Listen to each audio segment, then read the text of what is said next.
Hello, everybody. This is Lilith, also known as Steve, and welcome to the Impractical Podcast. And today's episode, we will be talking about five major things. We'll be having our gaming section, we'll have our news section, we'll have our anime section, and our car section. The fifth one can be anything; it's gonna be random, you know. My host for today is me, Charlax, Hello. Brian, Hello.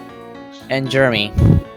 Yo. And as well our new member, Malls of Cocktails. Hey, what's up, man? Pleasure to be here. And our guest for today is Anthony Chan, a really say nice big page on Instagram. Hi. So let's start off with our gaming one. So Charlax. Yes. So what I've seen from Marvel Ultimate Alliance, like the previous ones, and compared to the new one, what I've seen so far, there has been a lot of improvements. Like Yeah, a some- lot. Serious art style changes. The first two look really. They feel kind of more mature and dark. Or, I don't know. Yeah. Like especially Ultimate Alliance 2. Yeah, seriously. But Ultimate Alliance 3, it just looks way more colorful, more friendly, more like something I would want to play more often. Yeah, it's also a lot more complicated. Oh yeah, it has Like like it's got a all lot this. more features to it. Lots of There's new also- characters and things. Oh yeah, the DLC. Yeah. Yeah, seriously. So what is like major difference that I've seen from the previous one? Um, well, apart from the story, is mainly the characters and gameplay. That's mainly it. Graphics, I would say it kind of improved, but since it's a Switch, you know, that issue about the graphics, it looks at most of the time at 720 at not 180p, and that's Yeah. kind of sad. 720 is awfully low for today's standards. It is. It's still a good game though, from the gameplay Yeah. that I've seen. I would Definitely, say.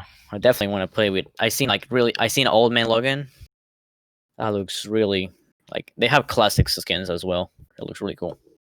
I feel like Marvel definitely made a mistake making it exclusively for the Switch when the past two were for like Xbox as well. Yeah, I was gonna complain about that as well, because I was gonna try to get it on Steam, but they didn't have it. Yeah, I think that's a huge mistake on their part. So yeah, you guys, anything you guys want to talk about gaming? Any new games you care for? So it's a new Marvel game, Well, it's, right? yeah, it's technically new. 2019 got a release. Oh, okay. And it's on Yeah. the Switch, right? Yes. Are there tournaments for that? Or like online tournaments or like what's going on with it? I'm actually not certain on that. There might be. I think it does have online multiplayer though. Yeah, I was gonna say the same thing. It might. Yeah, I think it does. It also has co-op, which is really interesting. I like co-op in the couch with your couch friend. It's really good. Yeah. Your couch friend. It could couch be friend. family Yes. friend. You know what I mean? Yeah, you can invite anybody over. Yeah. I'd I like feel to like ask. we should- I'd like to ask Antonichan a question. What do you think about Ghost of Tsushima? I've seen that you've been streaming quite a bit on Twitch Oh these past few days. You've been streaming Ghost of Tsushima, and what other games have you been streaming? Because I saw that there was. With Ghost of Uh, Tsushima, I got that. I did Resident Evil, and The Last of Us 2. All right. So, what do you think about those games? Which one would you rate as the top out of those three, and why? Just give us your first impressions. When it comes to like the best out of the three that I've played, the new ones, I think Ghost of Tsushima is definitely like the newest, like breath of fresh air with the gameplay, the story, the graphics, everything. It's like a really good samurai slash like ninja stealth game with open world to it too. So it's like really nice. Plus the graphics, I swear it's like perfect. Like the frames, like there's no frame Yeah. lag. There's really good like it's like 1080p all the way, and it's got like a picture mode, so people posting pictures on Twitter. It's getting a lot of likes. But I've heard Mm. like no complaints from Ghost of Tsushima. And I think it might be game of the year for 2020, to be honest, if there's nothing else that comes out that's crazy. Because Yeah, and it's just that crazy. yeah, and that wouldn't surprise a lot.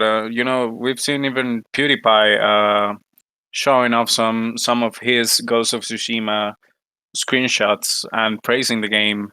So yeah, it's got the attention of everybody, of course.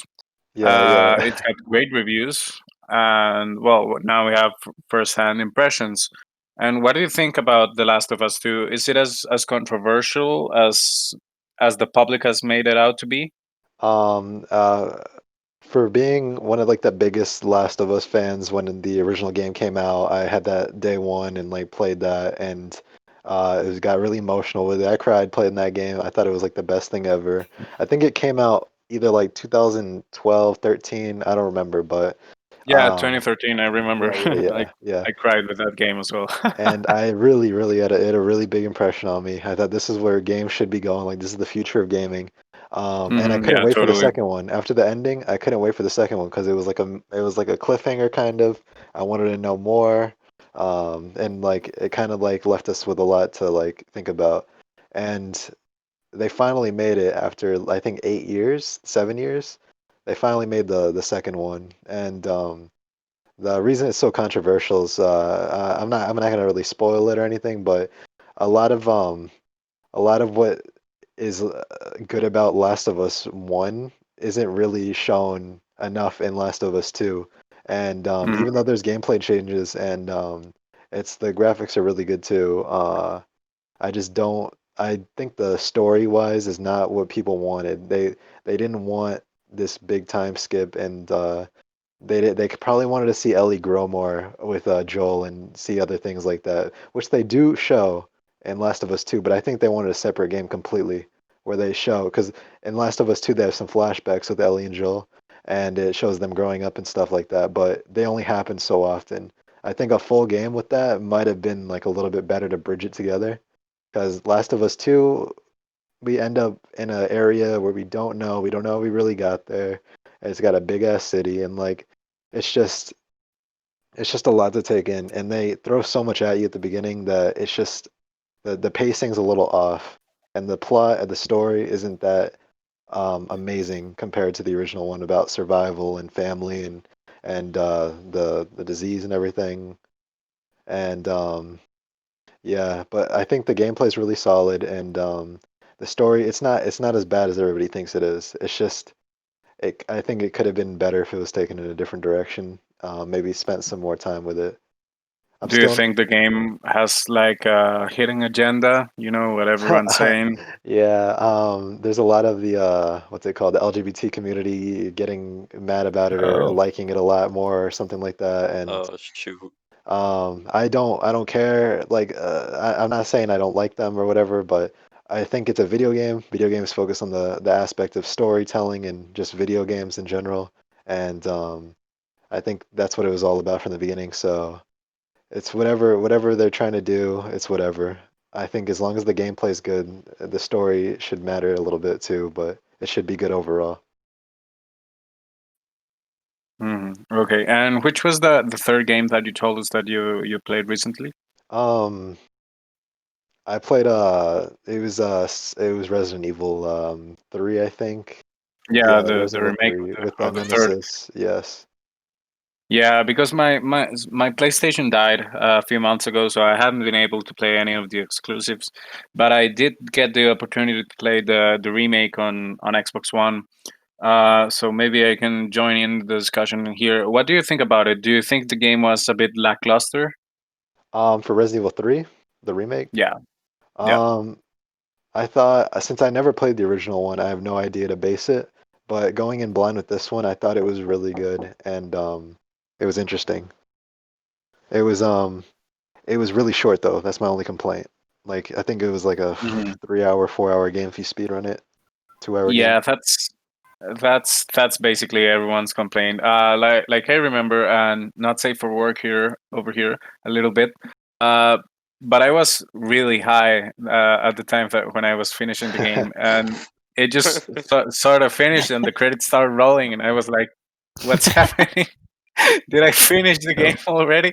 Like I was waiting for a big cutscene. You know, you get to the ending, and there's like this really great fight, and then there's a cutscene, and you're like, "Oh man, what's next?" And then it's suddenly like the credits pop up, and you just like, what just happened? For Oh example, yeah, yeah, yeah. did you get a chance to play the Resident Evil 2 remake? Yes, yes. Yeah, that game. I mean, I know that RE7 was like the test for the engine, for the Resident Evil engine that they were going to use on RE2. Yes. But RE2 was at the same time the test that was going to be like for RE3, because their aim was to make Resident Evil 3 remake like the biggest one of those remakes, at least until now, because there's plans on going even further and remaking Resident Evil 4 as That'd be well. crazy. Yeah, and they've been planning on doing like a full remake, not another From the remaster for a bottom new line. generation. Yeah, Yeah. everything. They've even started sharing, and most fans have been sharing their opinions. Like, please fix Ashley. Don't make her so annoying this time around. For Yeah. example, for those of us who played Resident Evil 4, and well, so at the same time, since RE2 was the test for RE3, I think actually that RE2 just blows the third one out of the water. Maybe the third one is a bit more smooth, it's smoother.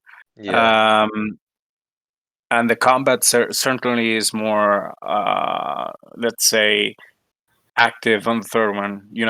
It's way more action focused than the second one was, Yes. but still it feels lacking in content when compared to the second one, because on the second one not only did we get four campaigns, um, we also got like bigger campaigns, because I think I lasted about I don't know, 4 to maybe 8 hours finishing RE3.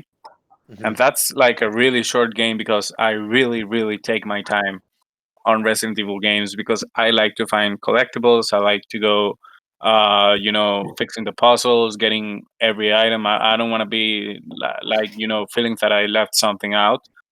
Yeah, So definitely. usually I pop up a guide, and I'm like, oh, how do I do this puzzle, for example, or how do I do this? Uh, you know, so Yeah. so I usually take my time with those games, and I lasted between 4 to 8 hours. And I remember that my first playthrough of RE2, I think it was around 10 hours minimum. And that was just one of the campaigns. So we're talking about like, at least when you consider that RE2 has two main campaigns and the side campaigns that are the third and the fourth one, Hmm. um, basically those 10 hours were half the game, right? Because it was Yeah. just like the first half per se. So yeah, I think it's very lacking in content when in comparison, which is a shame, because it's not a bad game at all. I found it really enjoyable, but just they should release more content, and they shouldn't abandon it. I don't know if they've already abandoned it or they have DLC plans, but yeah.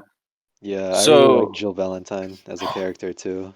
So, oh yeah, she's awesome too. In other gaming news, for the MMO fans out there, we got PSO2 this last week coming to Steam. I don't know if any of you guys have played Fantasy Star Online 2. I I've have heard of not. it. I haven't, but a lot of people recommend it to me. Mm-hmm. I've Yeah, heard of it, but I it's never played it. it's it's turning 8 years old this year. I think 8 or 9 years old. So Oh so wow. it's pretty old, but it's an action oriented MMO, instance MMO, That's like, you got your hub, you go to the quest counter, you select a quest, and then you load up the quest. It's not open world like per se, or a sandbox like Black Desert online. But the thing was that most fans were criticizing that it came to the Microsoft Store, and the Microsoft Store has a bazillion of glitches and errors, and just it was just an awful launcher for the game. I had my share of problems when first launching the game. For example, the game is only 11 gigabytes in total, 11.3, something like that.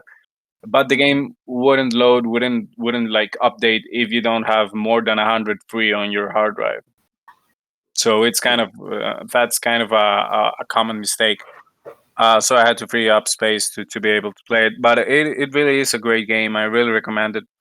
Not exactly for the story, because most story quests are just like conversations.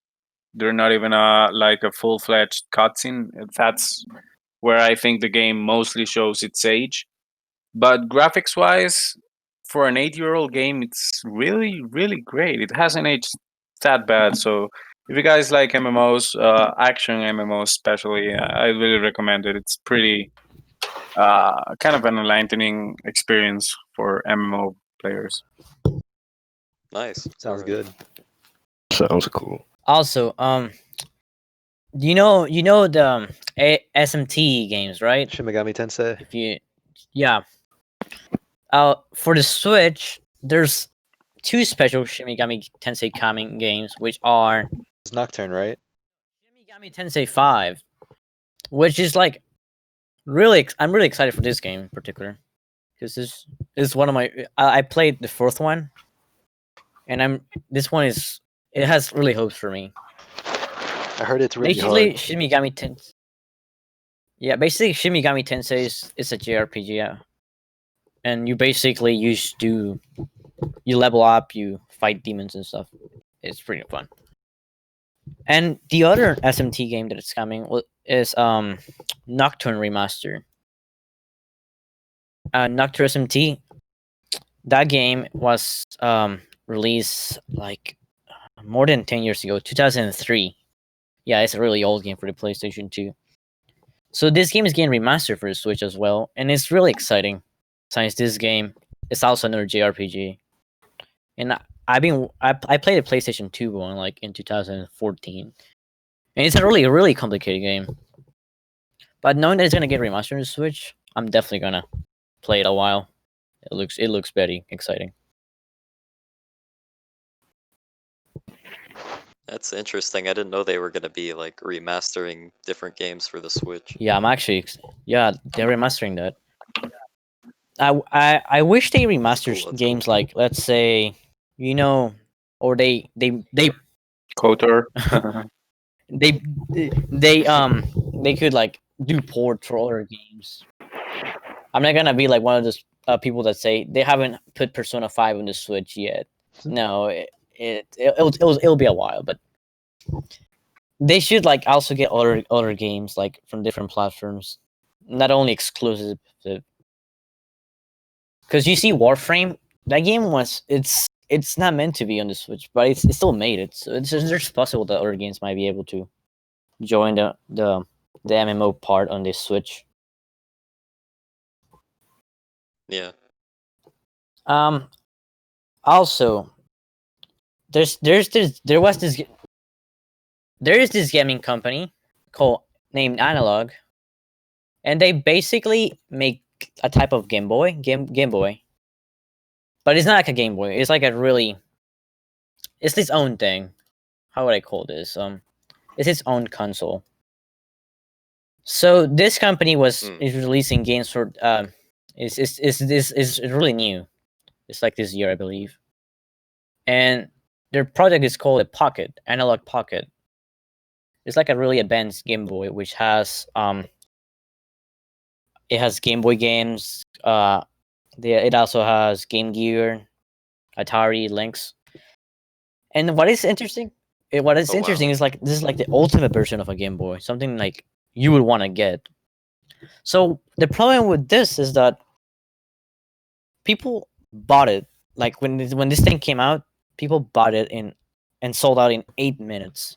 Like I don't know, they just Dang. bought it. Like a lot of people. And I mean, it's not bad that they bought it. It's good. I mean, the product is probably good and stuff. The thing is that the people that bought it are mostly people that resell the game on eBay, and that's what bothers me because Oh. those are the same people that would like um will buy a bunch of switches and just keep them brand new in their closet or something and then resell them again. Yeah, and for double the Yeah, those are price, Yeah, I scalpers. don't. Scalpers is mostly. what you call them. Yeah, scalpers, that's the right term. So yeah, Yeah, that's messed up actually. it has like a tons of features. This thing, I really want to get one day if they have them. If people don't, if Yeah, that people sounds don't pretty hog cool. them all day. I mean, I'm sure if they sold out in 8 minutes, they're gonna be making Oh yeah, more. definitely. That means they have a good game, good profit out of this. Yeah, sure. And I didn't check out the marketing campaign, but from what I'm seeing, on images and stuff, it looks really, really clean. It looks like an updated, modernized version of Nintendo Game Boy Advance, if I'm not mistaken. And dude, it's got its own charging station, like you would see like on an iPhone, like a wireless, like those little like cubes or blocks that you put, and then you place your device on top of it and it starts charging. It looks like Oh that, yeah, and it looks really, really clean. Oh, like it's I got I wireless yeah. charging? Look, like uh it has I'm a not dock. seeing a dock. Yeah, it's a docking Oh, station. okay. Oh, okay, I see it. That's Yeah. interesting. Yeah, and apparently Yeah, that, you can even connect it to your PC or something. Maybe yeah, it's got a ton of features because this looks like if it was being used as a uh, mixer would be for audio, but imagine using this as a medium for your streaming career or something like that. I Uh, feel like this is really gonna appeal to a lot of people because the retro gaming community is pretty huge nowadays. hmm Yeah. Yeah, and also,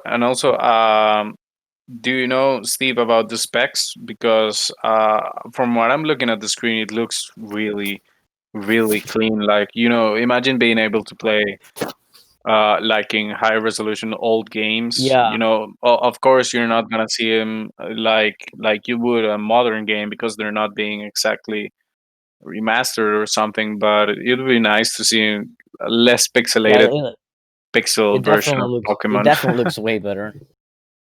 It I hmm don't know about too much about the battery and stuff, but it's probably big. So the thing about it connected into the computer is that it can like play MIDI files. Like you can make your own Oh, that's music cool. with it, and I'm looking forward to that because I like to Mm, mess with GarageBand and music instruments and stuff. So you make it using that like a mhm. keyboard is really interesting and have that like and that 8-bit sounds and stuff. Yeah, that's really good. Do you know anything about the price tag? Like, is this gonna be a pricey item or is it From what I really cheap? seen, Or the pricing of it, um, It's around the $200 mark. yeah, it's like okay, 200. Plus, there's like tax and stuff.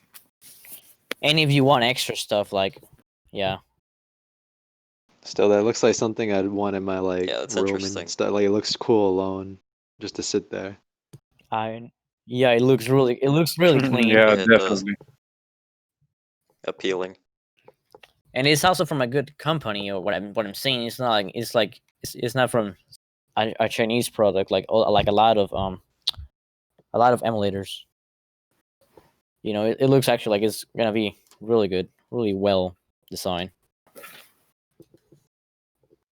Yeah, and Yeah. and in other news regarding the analog pocket, even Elijah would tweet that he lost his when he was waiting for shipping because the thing was that uh the platform that they used was Shopify, and the thing is that people could load it into their cart, but then they had to wait until the loading stopped because apparently the site just flooded. So many people lost their items. Like like you're already at checkout and it's not loading, and then they just tell you, "Oh, this is out of order." But when you selected it, it wasn't. That's what happened here. So even Elijah Wood, he tweeted, "Somehow lost mine whilst waiting for shipping to load. Now Uh, they're all sold out." And sad yeah, emoji. So Yeah. yeah, poor Elijah yeah. Wood. We feel you, man. He was probably no, He w- no, just kidding. he wait. I'm never gonna be able to get that pitch, the Lord of the Rings pitch. um. Yeah, I feel like they're definitely gonna be mass producing these then if they sold Oh out yeah. that quick. That Oh might yeah, be for the sure. next big thing. Especially like, I don't think they anticipated that they were gonna sell out. At least not that quickly. So at least now they know that there is a big market for it. They know that people are willing to pay for it, and now they've got even more resources to refund the project. So I think, yeah, we should be seeing like an announcement very soon about more numbers coming to market, things like that. Yeah. Yeah. Also, while we're still talking about gaming, have you guys checked out? And since you guys mentioned 2003 a while ago, that reminded me about KOTOR, Knights of the Old Republic, Oh. Yeah. and that was 2003 game of the year. I don't know if you guys got the chance to play, but it's one of my top three at least games of all time. I just love it. I know it's pretty dated and stuff, graphics wise, gameplay wise, but the story, man, KOTOR 1 and KOTOR 2 have the best storylines, I think, of the whole Star Wars. That just makes it, worthwhile. Especially the second one, for being so dark, for being so even cynical against the Force, Yeah. This. exceptuating everything that Disney's done to it. So, while I'm sorry, man, just let me finish my idea. So what that reminded me about was that there's a few rumors regarding KOTOR and BioWare. What I wanted to talk about was mainly BioWare, because BioWare is now revamping Anthem, for an Anthem 2.0 launch. So we don't know when that's gonna come, but they're basically making the game, from the ground up, basically. Also, a leak. There was a pretty confident not confident, a pretty trusted leak for a Mass Effect trilogy remastered dropping in either September, or I think it was like late September, something like that. So maybe we could see an announcement soon. And there are also rumors about KOTOR being remade, and not remastered, remade. So that those are three, I think. Well, the Anthem one, not so much, because the game flaunted, which was a shame because I really had high hopes for it.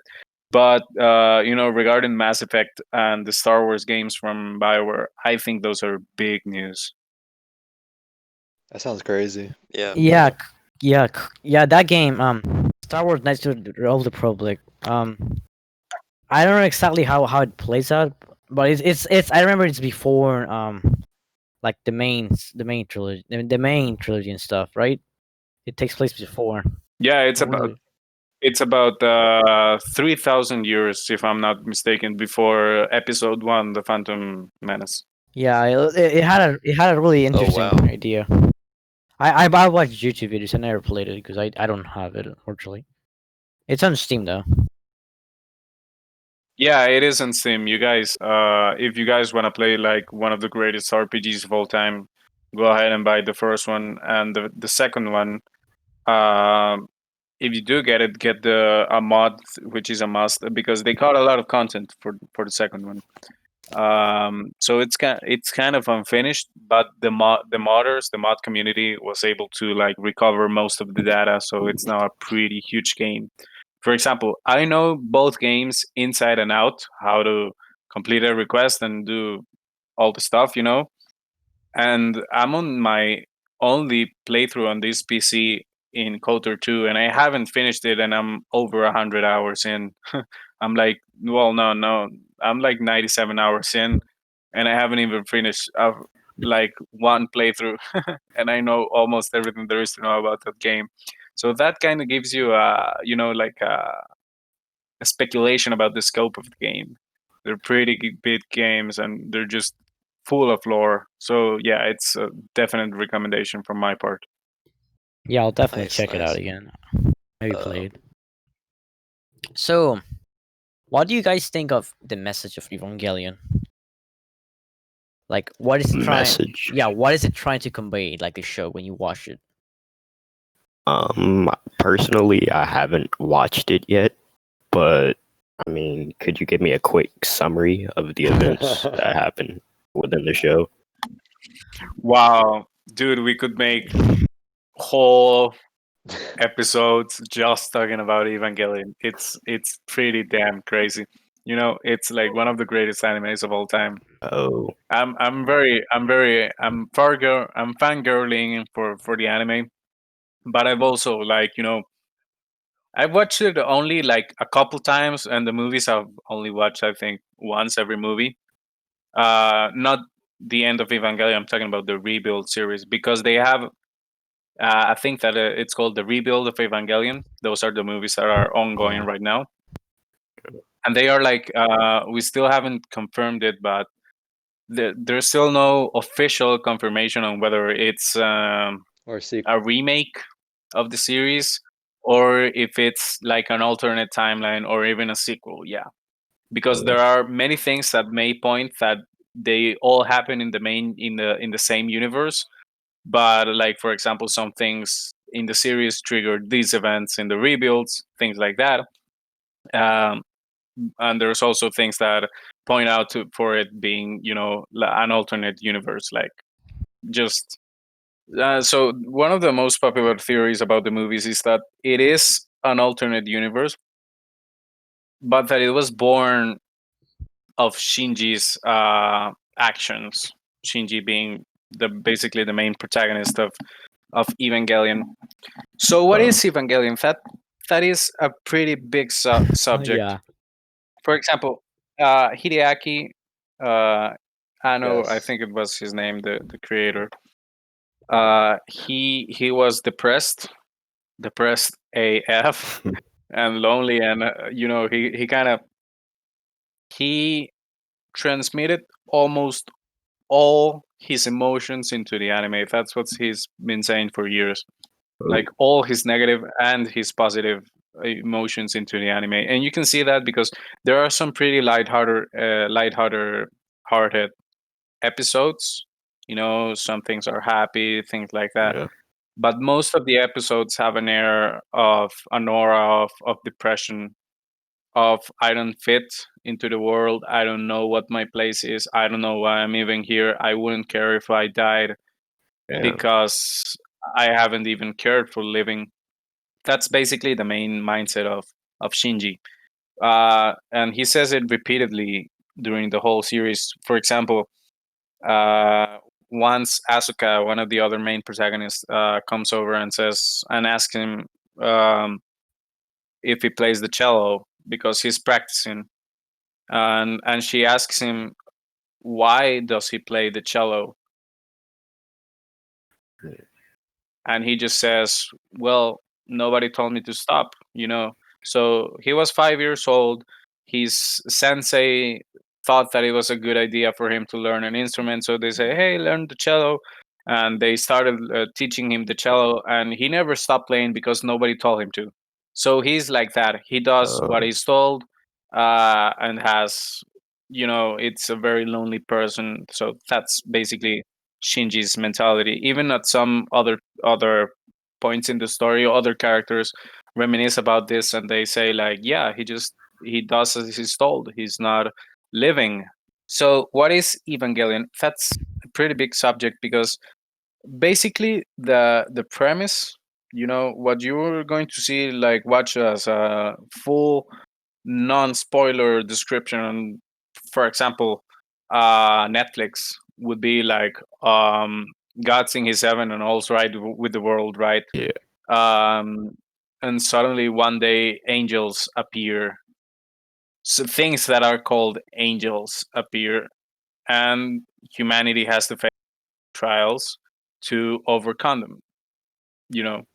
So the basic premise is there are some beings, like, we don't know if they're extraterrestrial, we don't know their origin, we just know that they're called angels. We just know that and this is a really cool thing, a thing called the Dead Sea Scrolls Oh in the yeah. series, and those actually exist in real life. They Oh, were some scrolls that were found in the Dead Sea, like in the 40s, Mm. and they contain like all things and things that were not in the Bible and things like that. So the story turns it around and says that, yeah, they discovered the Dead Sea Scrolls and they're available to the public as it is in real life. But they also found some other information in the Dead Sea Scrolls that a group of very powerful people decided to hide away, basically. And so the Dead Sea Scrolls, the things that they hid, were how do you say, Instrumentality. yeah, it was instrumentality, but how do you say, like, what a prophet gives? uh Damn, I forgot the word. Like Oh, predictions, like let's Prophecy. say. kind of like That's not Nostradamus, oh, kind of like Nostradamus and stuff. like, yeah, like Nostradamus and stuff. I just forgot the exact word for it. But there are like predictions, like there some things called angels are going to attack humanity in this order, probably around this date, and humanity has to be ready to Predictions. to face them. oh, that's interesting. Yeah, So prophecies, prophecies, the prophecies. anime was based off of scrolls then? No, and Hideaki Anno has said repeated times that Evangelion has a lot of religious elements, but they're not references, not direct references. They're mostly there for aesthetic things. For Yeah. example, the angels being called angels, the Avas being called Avas. The first two angels, for example, the first angel is called Adam, and the second angel is Oh, called Lilith. So basically, Okay. and giving quite a scientific explanation. If you guys want to cover this up, I really recommend you guys check out the Geofront on Instagram Oh, that's right. Yeah. and Instrumentality Project, because they do some in-depth, pretty mind-blowing analysis of basically scene by scene of either the end of Evangelion or even the Oh, you series. need to watch it first. But basically, yeah, of course, yeah, you need to watch it to understand it, and to say like, oh my god, that's what that was. So yeah, Evangelion, the world, humanity starts out as like we were created by one of these angels, by the angel called um, Lilith, if I'm not mistaken. Yeah. So we are Lilin, we are like the descendants of Lilith. oh, And so the things, oh dude, it's just so very complex, The but basically, if the first angels merge, Adam and Lilith, and they merge with a human counterpart, they can make humanity into an angel, basically oh, transcend. And that's what the instrumentality is like. Of certain characters during the series is to make humanity, to unite all the souls of humanity into one perfect godlike being, so that all the sorrows, all the emptiness, all the sadness goes away.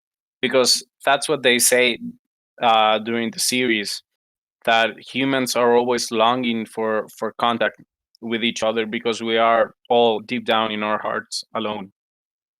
So yeah. that's one of the main premises of the series. But it's also like an anime that mixes, some mecha action. I wouldn't call it exactly like a mecha focused anime, Yeah. like for example, Darling in the Gundam. Franxx or even Code Geass. Or Gundam, yeah, of course. Or Gurren Lagann or Lagan, I don't Current remember the Lagan. name. Yeah, that one.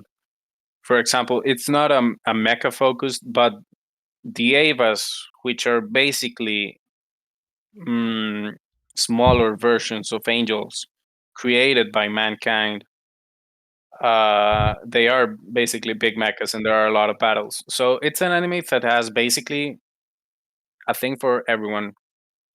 Like, for example, if you like anime girls, it has a few of It them. has fan service, and especially in the rebuilds. It Yeah. has fan service in some episodes even. But mostly, Evangelion, I think it's its own phenomenon. It's just very, very wide. You can see that I didn't follow like a straight line trying to explain the thing to you because it's just so difficult. Like I'd probably have to get a script and just follow it to be able to explain it like in a more logical sense. But yeah, it's very, very complex, very philosophical, even religious without being religious because of all the references. Well, not references, they're mainly there for aesthetic means. Yeah. Um, And so yeah, uh, for example, there are a lot of crosses, and when angels die, they explode into a big cross and things like that. uh, But it's got nothing to do with Jesus and God and the Holy Spirit, and none of It's it. just reference. It's just there because of, yeah. It's just like Hideaki Anno just thought that it was cool, and he was like, you know what? I'm gonna call them angels. They're gonna die in the form of a cross, and you're gonna be done with it, and that's it. So yeah, don't try to look for it like in a religious point of view. another anime I've seen do that thing where they use religion as just, for aesthetic purposes is Naruto. It has like loads of references to like Buddhism, like for example, Pain's six paths, like it's a reference to the Buddhist paths of reincarnation: Deva, Asura, human, animal, Preta, and Nudaka. Then there's the reincarnations of Indra and Asura, which are Naruto and Sasuke, which is also pretty cool. Like, I've seen loads of anime do that. Yeah, and Yeah, it's that's it's interesting. fairly it's fairly understandable why many animes or even big productions, like Hollywood, things like that, would delve into religion, because religion all religions have certain aspects that basically call out to human nature. Yeah. um and they make it appealing. For example, when I first started watching Evangelion, I didn't know that all the religious things were just there, for the aesthetics. I was actually interested, like, oh wow, the Dead Sea Scrolls and things like that. And when you look at certain even Bibles stories or Yeah. parables, whatever you want to call it, messages, whatever you want to call it, because I would call myself a believer because I believe that there's like a higher, I don't know, something, but I just don't know what. And I don't Yeah. care if Christianity is right. I don't care if Catholicism is right. I don't care if Buddhism is right. I just think that there's something more than us Yep. out there. Right? Yeah. That's I my point of view. feel exactly the But Yeah. but my mother, she's gotten very heavily into religion this past few years, and sometimes we just discuss about it, and it's interesting. That's as far as I can say. Like some stories, like looking at it from the lore point of view per se. So I think that's why many animes and many things like that like to even connect to it, because maybe they're appealing to certain parts of our human psyche that we all kind of have. Yeah. But yeah. So Antonichan, did you have like a specific thing you wanted to talk about in anime? Oh, for example, I finished Monogatari series a few days Oh, you ago. finished all of it? Yeah, I'm only missing Yeah, it's the good. I'm movies. glad you saved the movies for the end because a lot of people not a lot of new people that get into Monogatari or ask about Monogatari. They're always like, what's the watch order? How should I watch it? Should I watch it in like how it got released, or should I watch it how the book order, or should I watch it like 1, 2, 3? I don't fucking know. But everybody I think the best way to watch it is definitely by the release order, and because I believe I it's did that. the way that the producers, the people that made the show, they wanted to release it that way. So why are you gonna make your own like way chronologically um against it? Like why are you gonna go against them? They Mhm. Yeah, they it they're the ones that made the may take anime. They away. made it by the animation and season they did. Um and why are you gonna try to like go against it? Because like it goes against their flow, and the story and the animation don't really add up if you watch it in a weird order. So that's one of like my big pet peeves when I Hmm. hear people talk about Monogatari and they're like, "Oh, I watched it this way or this way is better."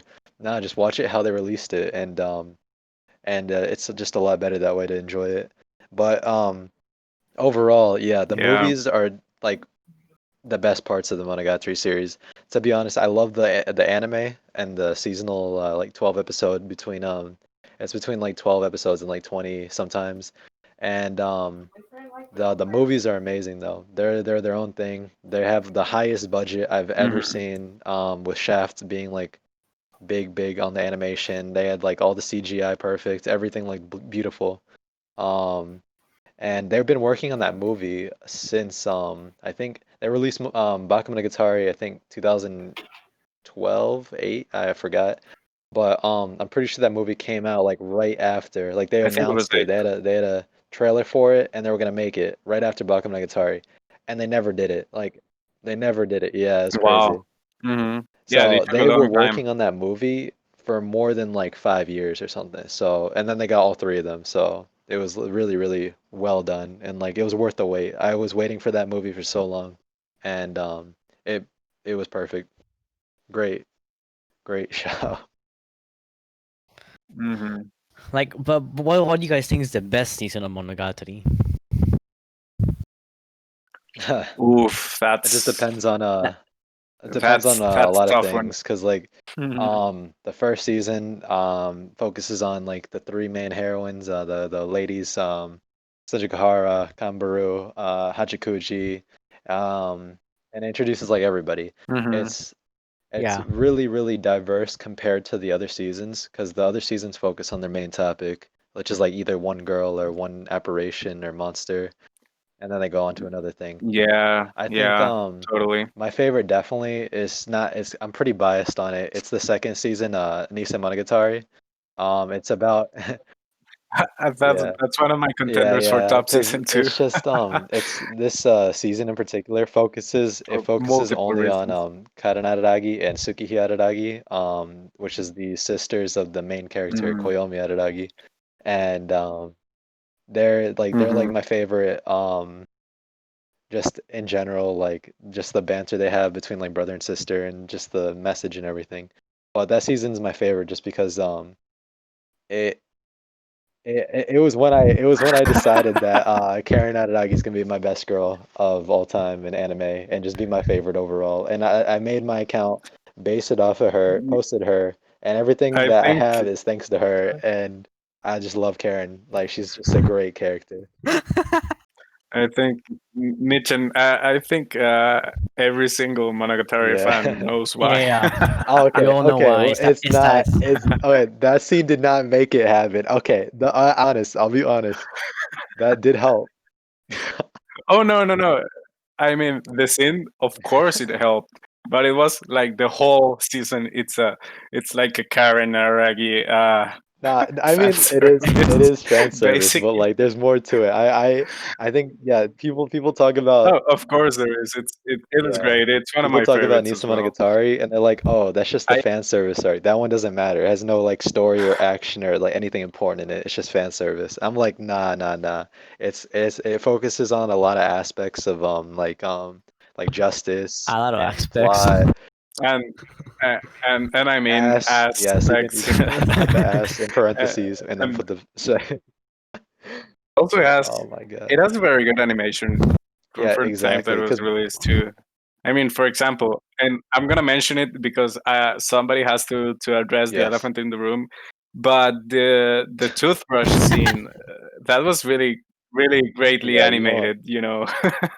Like it takes a certain It amount of skill You'll never see that. to You'll make never see those that in another drawings in anime certain ever. motion, and You never see that. That's and the way it builds yeah, up really good as well. exactly. There's a Like point to it. It's not just there for a random I reason. mean, just There's a point. It happens for a reason, and yeah, I it's mean, meant for. just s- search up search up gifs from that scene and look at Yeah, Karen's pupils. it's really well Look how done. they move.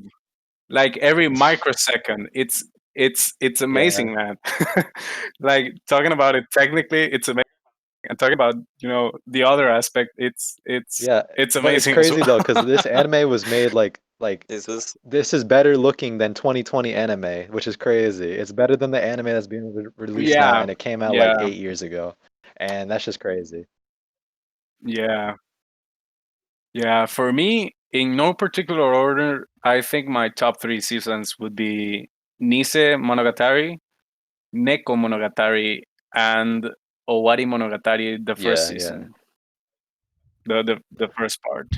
For me, like personally, like they had the parts at least that I enjoyed the most. For example, I loved the whole Sodachi. riddle. Sadashi Riddle, I don't yeah, yeah. remember So her that name. you Okuda. Oh, Okuda. yeah, Sodachi Okuda arc. I loved it. It was just really great. Nise Monogatari, the whole season, it's pretty awesome, and Neko Monogatari, the whole season for me is also pretty awesome as well. So those are for me like the three favorites at least, um, or at least the ones that I remember the most because it's such like a big amount of episodes. I actually had to take breaks in between. Yeah. In between some seasons, it can be kind of dense at a while. You even develop, certain uh, certain reflexes when pausing to read the Oh text. yes. You guys know what You I'm gotta talking freeze about. frame. Like you just feel when there's going to be like an instant 1 millisecond text, and you just know when to pause it, and then you just sort of develop. And now that you're sending that gif, the Dachi Neko Monogatari, yeah. attacking Araragi, those parts in no, I Yeah, think that was Neko. That in was Neko Neko. Monogatari. Oh. Yes. Yeah, that was in Neko, and the battle where they cut Araragi in half. Those fights were for me like probably my yeah, again, top No, three actually, from the whole series. Like those showdowns were actually, really great. that scene the gift that I sent, that was actually from about Kemonogatari episode Oh, the one where 15. she's licking? Yeah, Oh, no way. Okay, that's cool. I mean, there's two fights. There's Well, two yeah, it fights. makes sense to be in Bake. Oh, I Hmm. remember. I think there's one gruesome fight that I Yeah. hate. It's the Uh, one with The Kamaru one? no, not no. It's way worse. It's the one with Kagenui. Oh No. yeah, Kaganui beats the hell out of Oh god. Araragi with Oh god, that was horrible to watch. well, what scene? do What you get the scene? Could GIF? you guys remind me which Let me part look was it? if I find it. Well, I'll show you. It's basically Aragi in the roof in the cram school fighting Kagenui, and then also there is Yotsugido or I forget her name. Yeah, Yatsuki's there. She's fighting. Yeah. Oh yeah, that's when they were basically debating about killing him or not because he was becoming way more of Yes. a They're vampire, right? apparition hunters.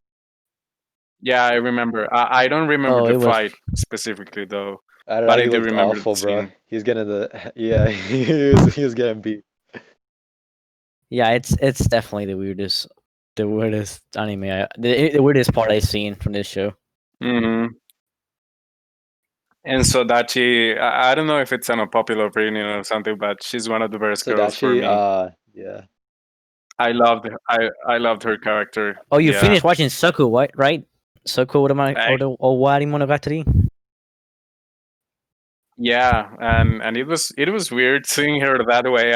I prefer the long haired one Yeah, I thought that a was a million completely times. different character. But Yeah. yeah, of course, I was like, no way, that's Sodachi. I basically said it like a second before she said that she was her, but I was like, no way, they changed her so much. Yeah. But yeah, really cool character in my opinion. Yeah. Um. Yo, Brian and Charles, you guys want to do your you guys do want to do your card part, Yeah, what's up? What's or we up? keep talking about? Yeah, Yeah. we can do Heck, those. Okay. Heck yeah. yeah, I'm good. Go I'm good ahead. to do it. Yeah. Yeah, let's do it. Okay, so basically, there's this Russian company that is taking the Tesla Model S and giving it the body of an old 1967 Mustang, 65. and yeah, so it's pretty cool. I think that it's gonna appeal Hmm. to a lot of people that don't really like Tesla, Yeah, I like think they're. the way it I looks. hope real manufacturers can take this idea and put it to their cars because let's say a really die-hard car enthusiast, they really hate electric, say, but they do like gas cars. I mean, they can probably switch the motor to electric and keep the original classic body or chassis of the car they actually love. I feel like companies that actually do that will be like successful later. Like, I mean, that's a good one. Yeah, and they're also going to have like an audio track playing outside of the car to make it sound like a non-electric car. And Yeah, I think that that's a a lot cool of people feature. are gonna like that. Hmm. Yeah. Yeah, I guess Do that's you it for the have audio. I think Yeah, yeah. that's a really great idea, but it's Yeah, still gonna leave out, a lot of car enthusiasts, out of that hype wagon. Sorry about that. yes. Um, yeah, because for example, I love driving. It's very therapeutic for me, and I absolutely adore driving a shift car over A a manual manual car transmission. over Hmm. over an automatic car. Automatic. But the thing Hmm. is, because they just feel so different. So I don't know It, how they could adapt. Like for example, you look at a 1969 or a 1973 Dodge Challenger, that's and yeah. you know take away the Dodge Challenger aspect of it, make it an electric car. It's not gonna feel the same. Even though I'm sorry, I was just checking the images you sent. Uh, uh, and I'm sorry, just seeing Araragi beat to shreds is really funny. Okay, yeah, sorry. But yeah, like the vibration, the feeling you get when you shift the from one gear to another, those things just make uh the whole The car feel experience. more real to you. Yeah, it Yeah, feels it feels like it you're Wait, it yeah, controlling feels the like whole a that's car whole together. different experience. So I think that it's Mm. going to attract a lot of people. These new Tesla models, for Yeah, sure. But there's still going to be some, let's call them puritans out there that are not to be happy about it. So I just wanted to point that out because there are some people that, well, they do, even though we're shifting like as a whole species, we need to shift it towards a more sustainable alternate ways of yeah, energy. For exactly. example, electric cars, maybe even hybrid cars still, and things like that. There's still going to be a sector of the population that's going to be like, nah, F that, I'm gonna stick with my 70s Challenger and contaminate for every single one of you. yeah. Mm. As you were saying though, with the stick shifts, I think they are trying to like simulate that in some way, like Yeah, the kind sad of part like about with the manual. vibrations. The sad part about the manual transmissions, most manufacturers are not adding them to any brand new cars because most people they prefer automatic because they're lazy. Yeah, that as well. I said I feel like let's I mean, it's proven that a manual car has a better handling than an automatic car. That's without a doubt. Mm-hmm. Right, so let's talk about the new releases. So far, this year has been a very, very compact year. So far, we have the new Toyota 86 got announced and it was leaked on the racetrack when they were doing laps. Completely new redesign, new name called GT86, no longer Toyota 86 itself, keeping the manual transmission. Optional with the automatic as well, I believe, if I'm not mistaken. Okay, next one. Mustang Mach 1. This one was a kind of disappointing one. If you look it up, back then Mach 1 was a menacing muscle machine. Like the horsepower was awesome. Now, I feel like it's lacking a bunch. The body design isn't really there for me. The name hasn't kept up for its original version. I don't know if they had a manual transmission or automatic, but so far I believe that it's a letdown for many people. Any Okay. things on that, Jamal?